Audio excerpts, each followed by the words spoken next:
The word ecosystem means a community or a group of living organisms that live in and interact with each other in a specific environment.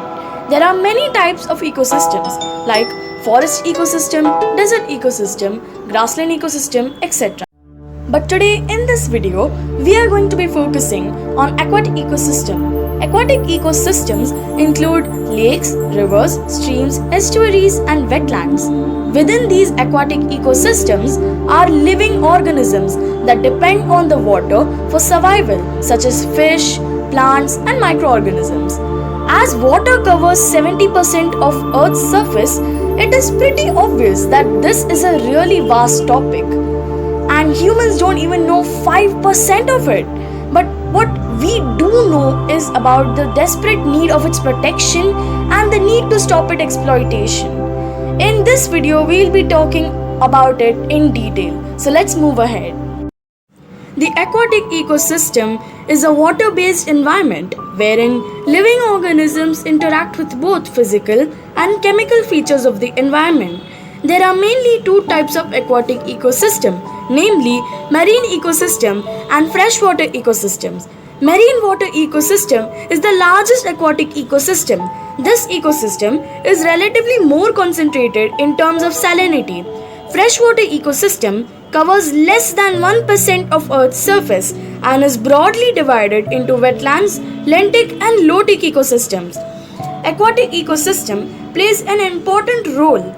It facilitates recycling of nutrients, helps to purify water, recharges groundwater, mitigates floods, and is a habitat for aquatic flora and fauna.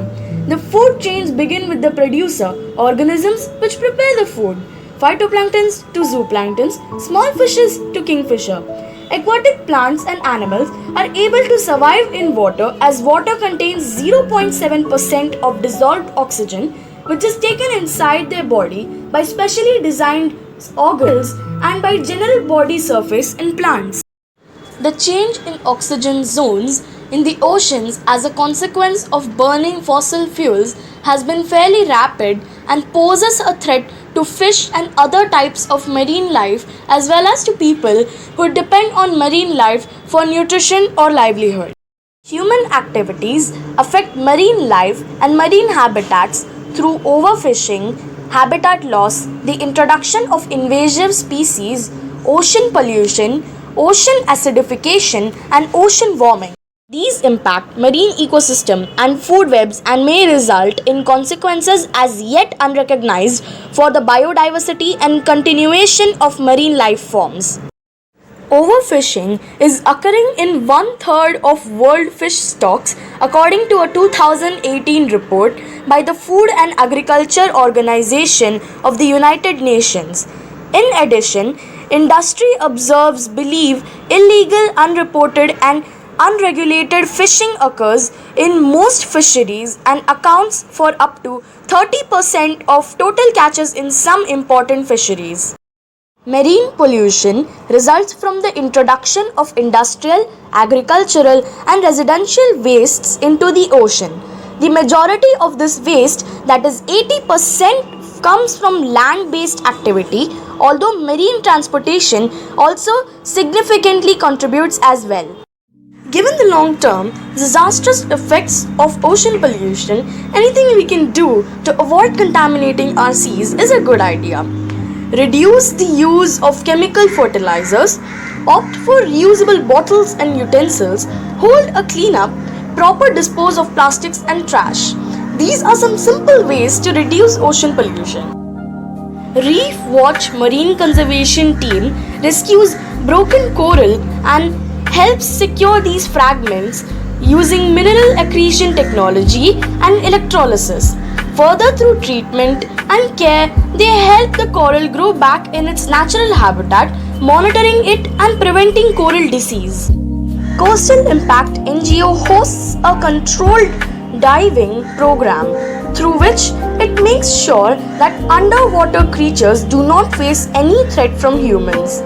Coastal Impact has been conducting underwater cleanup drives for the last 25 years. This team has found and removed a number of plastic items, garbage, and glass materials that pose a health hazard to the marine creatures. There are several ways that government works to protect oceans and marine life from further harm. Typically, these services are contracted out to third party vendors who have the expertise and knowledge to implement specialized solutions.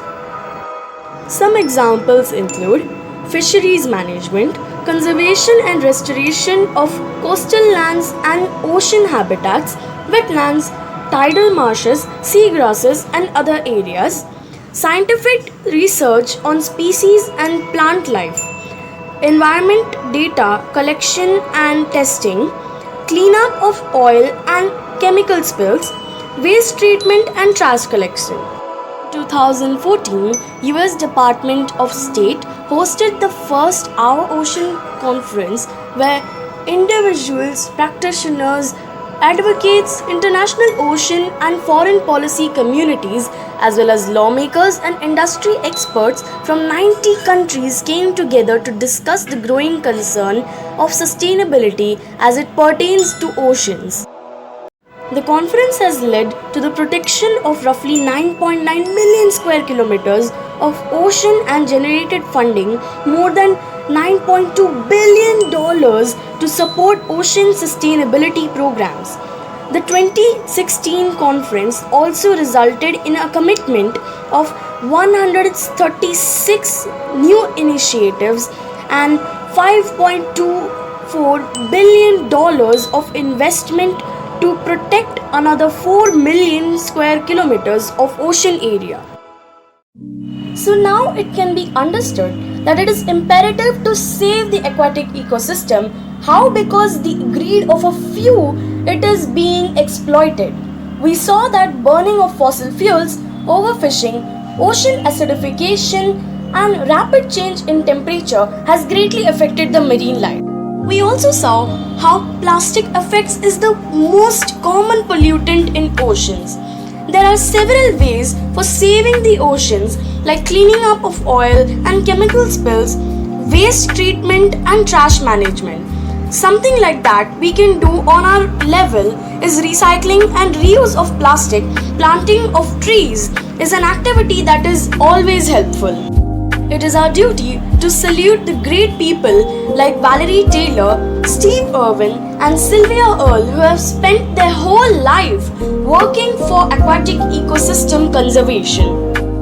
We are using resources as if we had two planets, not one. there can be no plan B Because there is no planet B. so let's join hands together and save planet.